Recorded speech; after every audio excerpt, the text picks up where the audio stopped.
In His Shadow by meniekeime, Chapter 23. What's going on? Draco's point of view. Make sure each of us get one of these keys. It opens the door to ROR we're using. I told Neville and Luna, as they were able to move around the school without raising much suspicion. Pansy and I were decorating the training room, while Blaze had just finished enchanting the keys. They all had "We are all DADA" engraved and a number on the bottom. DADA doesn't stand for Defense Against the Dark Arts, but don't agree with Dumbledore's actions. The number on the key always changes to the next meeting date. We had finally agreed on the name, deciding on units, meaning unity in Latin. We were one group against the hatred going across this world. I had to stop some of the extreme members of the group from spraying U's around the school, reminding them that we weren't some gang. We had started to make training schedules when Neville came running into the room, basically throwing around his happiness.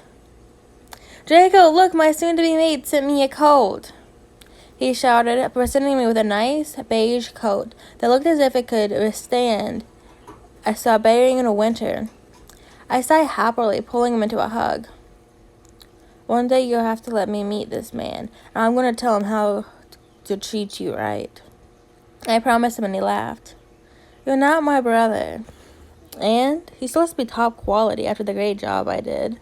I joked, ruffling his hair. He pouts at me. "What are you going to wear for the Halloween party?" Never asked Luna, trying to change the subject. Pansy answered for a mate, who seemed too much in her own thoughts to even register on Neville. "We aren't going. It's the first thing we're going to tell everyone when they come today. One part of the rebellion is going to be not participating in any festively planned activities by Dumbledore." It had been a rather spontaneous idea, but none of us had ever liked this party, as it was mainly about drinking and listening to garbage music, so it wasn't really a loss. Well, it was time to open the doors and start the first training session. Harry's point of view. "So what about Halloween?" I asked Miss Misfit during lunch. "What's that?" someone across the table asked. "You know Halloween, when everyone dresses up in costumes and the children go around trick-or-treating and the adults drink a bunch of alcohol and party?" I said, eating a bit more of my steak. "Never heard of that. Is it something English, isn't it?" he asked. "No, it comes from Ireland, but spread around the world. I'm sorry, I forgot that I'm not in England anymore, and that we don't have the same traditions as you do." I apologized, getting a pat on the head by Lydia. "But do you celebrate Christmas?" I asked a bit shyly. "Of course we do, but we do it on the 6th of January, old Orthodox tradition," Lydia answered, turning to Alec. "You have training today?" "Yeah, are you coming?" She nodded, giving Alec a wink. He became a good bit red and winked back. "What's going on? I may be really bloody obvious, but there had to be something. But what?" Training was normal, but cold. We were thinking of moving training to the hall when we entered the field, and they were met with unpleasant surprise. "Nigel, what are you doing here? We had the field reserved for the day," Eva said, crossing her arms in front of her chest, while Alec ran to keep the other brooms in the cupboard, so the Sharons wouldn't discover our new plan.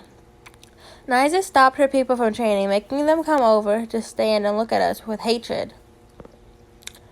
"Well, we were chosen to cheer on the Quidditch games during the first season, and I think they don't even think about asking your group of losers. And we need to have the field today, so that we can train for such important events. Now move. We have things to do," Nigel said, making a peasant move with her hand. But Eva stood there, not moving.